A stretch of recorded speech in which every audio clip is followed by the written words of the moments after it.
So I'm not gonna make this video in my normal troll-like drama commentary style. You know, I could go on and on for like 10 minutes roasting Travis Safer for fucking ditching his wife and child to go on this cross-country road trip with a farm animal, but in all honesty, I'm kind of burnt out from that style of content, and I've kind of been burnt out from it for a while. I think the straw that broke the camel's back for me was Camo Dave's passing. I mean, after that, I think I really went on this inner journey of self-reflection when it comes to the commentary genre as a whole. And, you know, Camo Dave actually gave me some parting words a while back when I kind of took on the mantle of this commentator, this news gossip type channel in the bottom of YouTube. And one thing that really stuck out to me was him saying that there isn't any end game in these battles, you know.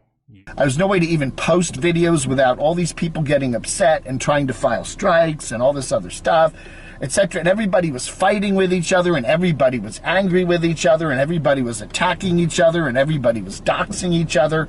And I almost just gave up in 2017 and said, I'm done. I can't, you know, I even did a video. I'm done with YouTube. And then I realized I could pursue my channel by doing other things, you know, covering the nomads, and something that I could, you know, was a little more, I wasn't just constantly being in the middle of this giant fight with all these trolls. And I do see now Dewmonic Abyss up there doing that now. I gotta hand it to him. I don't think Dewmonic is in it for the money. You know, he's just doing a channel because he loves watching YouTube, and he's fascinated by all these strange people on YouTube. And, you know, it is fascinating to study the whole troll community and all that. It truly is. It really, really is. But, you know, it's interesting to see him kind of taking my old position, which was kind of in the middle of the battle. You know, I'll give some advice to Dewmonic. There's just no way out of this. You know, yes, you will get some views. You'll make a kind of a notorious reputation for yourself if that's what you want. You know, you can be the bullfighter of the trolls. You know, you're the bullfighter and the trolls are the bulls, and they're all going to come after you and you go after them. And they're going to try to file strikes on you. Dewmonic has already dealt with all this. You know, he's already had people, you know, threatening to reveal who he is and his real name and all this other stuff and whatever. Ooh, that was a loud truck. Anyway, so, yeah. So, he's already dealt with it. I think he can handle it. He's already had a lot of run-ins with the trolls and all that, and I do wish my best to him. But I have to advise him, there's really no way out of this. It isn't. If you enjoy kind of doing this constant battle, and it will get old. It will get old after a while. And these troll people are mean. They will continue to come after you. And, you know, they contact employers. They file police reports. They spread malicious lies. It's just nasty, and there really is no end game for it other than just, I'm done, you know? You'll get a lot of views. A lot of people will fucking parade you around as a hero depending on what side you're on. You'll really grow your channel for a bit. But the problem with these battles is that they really just never end. I mean, when you become a commentary channel, you really see, like, the worst of people. I mean, the past year, I think I've exposed, like, I want to say 3 or 4 different cases of pedophilia. And this was me as the person who broke the story, not just like me covering it from an outside point of view. Like, I have been put in this position of essentially being the Batman of this animatronic community. And, I'd be lying if I said it wasn't an exhausting position to be in. I really did put my heart and soul into the coverage of those videos. And I've even said this before. I've posted screenshots on Instagram. None of these have been for monetization. They've gotten thousands of views. Maybe I could have gotten like $20 each off of these videos. But for me, it was about justice, about spreading awareness about these types of people that kids look up to in this community. And, you know, me talking to the people that come out as victims, getting their sides of the story, me getting personally invested in this drama. I mean, the Cavity Sam video, like, I legit... That was a video I worked on from dusk until dawn. The Rockafire Mafia Godfather video, that Mafia documentary, that was 2 weeks straight of work. It was all I could think about for a time. The first thing I'd do when I'd wake up is hop on my computer, gather as much evidence as I can, the screenshots, interviewing people involved, discussing this with the rest of my team, you know, Sayori, Breadstick, and Funfair, creating assets for the video. I mean, that video really was, in a way, the magnum opus of this channel. Not necessarily, like, view-wise. I mean, I have gotten videos that have, you know, gotten well over, like, 10,000 views in the past. But I considered it a magnum opus because it really embodied, to me at least, everything it means. You know, everything that's important to me as a commentator. Getting the truth out there, getting justice. And YouTube-wise, I think the best takeaway I've gotten from this channel is all the different people I fucking met throughout the, I want to say, 6 years I've been on this platform. I've collabed with so many different channels, gotten involved in so many different stories, met so many cool people in this community. I've met a lot of assholes in this community too, a lot of psychopaths in the community, but it's been a fucking adventure, and it really has changed my life. Some for some for the better, some for the worst, obviously. I've also been involved in a shitload of controversies. Last year, I had an incident where, after covering the Princess Bubbles SlowTube News debacle, where Bubbles made this alt account and would churn out video after video with these deep fake AIs just peddling fake news. I know I use the word fake news unironically, but fake news about me, about other bottomy YouTubers. In an unsurprising post to his community tab, William placed this photo of married father of two, Jacob the carpetbagger, with the caption, "I want Jacob to eat my ass like this so bad." The post is Mr. Child's most bold statement yet of his lust for the vlogger, having previously published his "I Was the Carpetbagger's Lover" fan fiction video. And immediately after that live stream, he put out this video comparing me and him to the Boogie and Frank Hassel situation. And for those of you that are unaware, like, basically, in that drama, Frank Hassel literally went straight to Boogie's house, and Boogie pulled a firearm on him. Bubbles essentially said, "Yeah, I'm not like Boogie, I'd actually shoot you." I see this Frank Hassel guy as your new hero. Well, I'm going to tell you, I'm not like Steven. Very unhinged, very crazed things. I mean, considering I've never made, like, any types of threats like that towards Bubbles in the first place.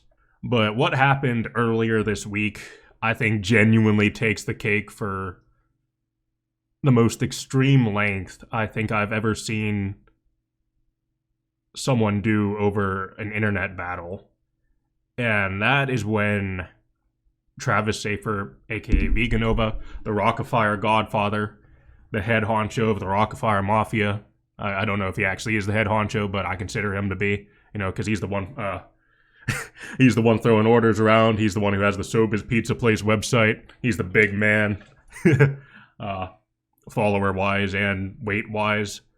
And Pikolov, his new girlfriend, and he is unironically dating Pikolov. Like, this was confirmed that he is divorcing his wife, leaving his child behind in Colorado to live with this girl who's barely half his age in Ohio. If you think that's the craziest part of the story, you've got a whole nother thing coming. But they went up to Pennsylvania, quite the fucking road trip, and they went to my hometown and essentially did a whole ass fucking tour of my life. I shit you fucking not. Some of the most unhinged, stalkerish behavior I think I've ever seen. You know, we have this grown man in his 40s And obviously fucking Pika, who I'd barely consider an adult. I mean, she's the same age as me, but mentally she's like fucking 14, I'd say. They're posing in front of my high school, posing in front of my old radio job, various other gas stations, because they found out apparently I used to work at a gas station. It's bonkers. Also different random apartment buildings in town, hoping that they got lucky and guessed the right apartment I happen to be staying at. Like, they were working off pretty limited information, but at the same time, they did their fucking research. They were thorough in this little fucking stalking campaign. And that's really what kind of unsettled me for a bit. The fact that this man who essentially just lost his family would actually travel all the fucking way to my state over this battle, over this documentary I put out like 7 months ago. You know, you never know what's gonna fucking happen in a situation like that. And don't get me wrong, Travis and Flatty Patty here are probably some of the least intimidating people on the planet. I wouldn't be scared to meet them. In fact, if they would have given me notice, I honestly would have arranged the time to meet them in person. I feel like traveling up to the state unannounced is some pussy-ass shit. But, I'm not intimidated by them. I'm intimidated by their fucking insane fans. The fact that they're actually looking for my apartment building when there have been multiple fucking people in this rockafire community, mainly on the mafia side, sending me death threats, threatening to SWAT me. I mean, that's the big one. I know one of these days, eventually, I'm going to have an insane lunatic try to SWAT my address, and then I'm going to have to deal with, like, armed law enforcement kicking down my door when I'm least expecting it. And I'd say that's what scares me more than anything. And I feel like that's a reasonable fear to have. Like, I'm pretty open about this. I do not want to be fucking swatted, but, you know, eventually it's going to happen when you're in this line of content. And that's something I went into knowingly. Like, hey, I know the fucking risk of fighting against some of these degenerate people. I'm willing to take that risk. I even said so in the documentary, like, keep firing at me, motherfuckers. There's so many people afraid of this rockafire mafia.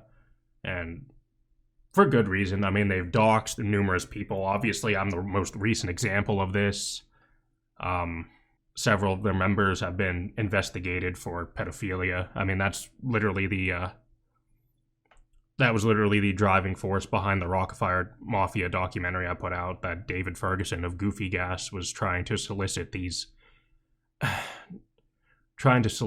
nude photographs of a 14-year-old girl at the time, trying to persuade her to do so with his Rockafire show. Very sick, very deranged stuff. And after this documentary, we actually got Travis to put out an Instagram statement denouncing him. Now, reluctantly denouncing him. Somewhere in the Instagram post, he goes on and on about how much of a piece of shit I am. Which, fair enough. I'm not going to get my feelings hurt over that. And I never did, but obviously, those were all empty words because Breadstick reached out to Travis's account and they sent a little picture of David, Pika Love, and Travis all side by side, smiling. Forgive and forget, huh? And him bragging about how the documentary didn't cancel him. Which, they try to make us out like we're fucking cancel culture people. I am like the least cancel culture person on the planet. Like, I am all for people making edgy jokes. I'm all for comedy, honestly. I think people should be allowed to joke about literally anything, you know, within reason. I don't think you should, like, go out of your way to fucking harass people. But I think jokes on their own are relatively harmless. You know, they actually fucking gave out these cards at Billy Bob's Wonderland. They made this little depiction of me, Dewmonic, with a big yummy shirt. They labeled it Mount Incel Dew. The Mafia's trying to gaslight me into thinking I'm fat, but like, I know I'm not this fucking overweight. I mean, compare myself to fucking someone like Travis or David. They really have no room to talk. You know, and they have a few people in the background here, like Breadstick and my girlfriend Sayori, Taco, Funny Man, who unfortunately rebelled against the server, Franker, who's hasn't really been too active in the community as of late. They made a joke about Funfair with the Aquaman thing. You know, she identifies as gender fluid, so they're kind of cracking a joke at the expense of that.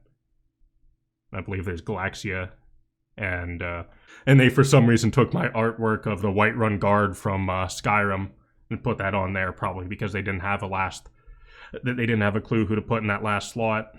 I don't know, this level of obsession is genuinely insane to me. No matter what they do, I'm never taking this documentary down. Travis himself actually reached out to me and expressed that he wanted this documentary taken down. He says he doesn't want his daughter finding out that he was involved in any of this. But honestly, I hate to be cold about this, or honestly, I don't really, considering everything that's happened, but Travis himself made the decision to hop on Instagram and defend this guy who has made very inappropriate remarks towards multiple fucking minors in the rockafire community. Not just the one case we exposed in the Mafia documentary. That was just the most detailed case we were able to get our hands on. The case we actually got evidence for, because some of these cases are actually like years old.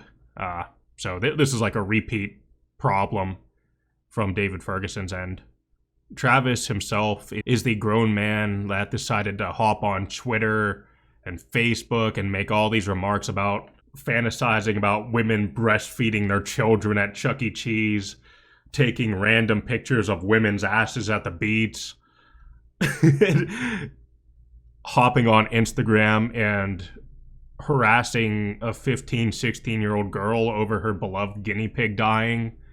I mean, that's the level of, like, sociopathy, perversion we're dealing with in this man. And, no matter how hard he tries to make himself out to be a victim, I think a lot of people are able to see past his fucking bullshit. Especially with his recent case of him literally fucking ditching his wife and child, potentially ruining a child's life to be with this girl who's half his fucking age in a relationship that probably isn't gonna last the year, let's be fucking real here. But honestly, I think it's poetic karma in a way. I think Pika Love is going to end up doing more damage to the Mafia than me or Breadstick or Sayori or Funfair could even imagine doing. Because of my lack of videos recently, I've got a few comments of people saying I've fallen off. And, I mean, if that's your opinion, that's your opinion. I said this in the video I did with Sayori about Pika Love, like, people say I've fallen off. I don't think I have. I can go fucking weeks without uploading, and when people mention my name, that causes these motherfuckers simping for the Mafia to go into a complete fucking frenzy. Like, I'm still living in people's heads rent-free to this day. The fact that, like, this newlywed couple, right, is willing to travel all the way up to Pennsylvania to try and mess with me. They don't even meet me, go figure, we could have went out for lunch or something, went to the county seat or maybe McDonald's, grabbed a burger. That would have been a fun little prank, a fun little video, I don't know. A fun little Instagram selfie to add to your collection, but, they didn't bother to reach out to me at all, sadly. It's just a very poor intimidation tactic. I mean, it unsettled me for a little bit just because I was like, man, these people are unhinged. These people are obsessed. They're deranged. But, like, a week has passed, and honestly, I just feel more empowered than ever because, holy shit, the amount of community support, the amount of love that was shown in my direction after all that, like I said, it's empowering, I can't appreciate it enough, No matter how many people go out there and say, I've fallen off, that Dewmonic Abyss will never reach these peaks again, that Dewmonic Abyss isn't funny anymore, or all this other fucking, this trash talk. There are a lot of people in this community that genuinely care about my fucking well-being as an entertainer and as a person. And I'm very grateful for that. I think it shows that, despite the amount of people that have fucking turned on me in this little fandom, there are a lot of loyal ones out there, a lot of real ones, and appreciate the fuck out of you. I don't know if I really have, like, a closing statement to wrap up this video. I just think that my journey in this community has been absolutely fucking bonkers. I mean, I'm just some guy. Really, at the end of the day, I'm just some guy when I went into this community, I had no idea what a rockafire explosion was. I didn't know that Chuck E. Cheese had animatronics. I got into this battle with Aaron Fecter, and then suddenly I was being called a cockroach and a fetus. That he wanted to kick my ass. Ready to kick ass was the video title name. Honestly, really funny, wholesome stuff in comparison to the perverse battles I've been stuck in as of lately against these mafia fuckers. I honestly miss those good old days. I think that really tells you a lot about your opponent, the way they fight. If you have an opponent that fights fair, I think that says a lot about their character. I have never seen Fecter stoop to the levels of these mafia fuckers, so I can confidently say that, Fecter genuinely is the best hope for this rockafire community. And some of these mafia people genuinely deserve to rot in a prison cell. And I hope they do one day. Yeah, I was just some random guy who put on an eye patch and a fedora. Just tried to crack some jokes. Tried to do what I thought was right. Sticking up for people I cared about. Go figure, actually. I made the Aaron Fecter videos to stick up for my ex-girlfriend who was being blasted by Fecter on MeWe. And then this same girl goes and fucking runs to these mafia pedophiles that I exposed, feeding them a bunch of bad info about me.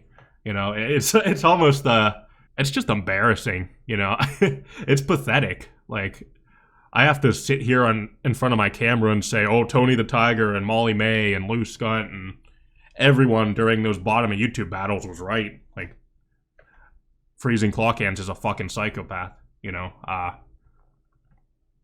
Sure, I appreciate all the good memories, all the positive memories, but to go out and fucking blast your ex-partner after, 2 years to the pedophiles he's trying to expose, calling me a Nazi because I laughed at someone changing their nickname in a Discord server to Sobiz Auschwitz. I think that shows you the levels of, derangement. This is the insanity that is my life as Dewmonic Abyss. I could go on and on deeper into that situation, but that's really the extent of what I'm going to say in this video. And I've rambled on and on long enough. Yeah. It's about 22 minutes in, so that's it. I want to get back into doing videos. I don't know how long it'll be before I start pumping out commentary and drama videos again. Because like I said, I've been burnt out from the genre. I just want to put out some, as corny as this is, I just want to put out some positive, fun content, like gaming videos and your collab videos with my friends and my girlfriend. And I just want to fucking enjoy the rest of my YouTube career, in quotation marks. Instead of fighting with pedophiles 24/7. If there is a big story like that in the community again, I'll be sure to hop right on that, do the best I can investigating, because somehow I've been put in this position where I'm the only fucking commentator in the rockafire community. But, oh yeah, if anyone else wants to take this job, let me know, I'll give you a shout out. Peace out, have a glorious day, can't wait to see you in the next video. And if you do take on the mantle, alright, have a barbed wire fence surrounding your property in case this beaver and her greasy boyfriend decide to sew up and take an Instagram selfie.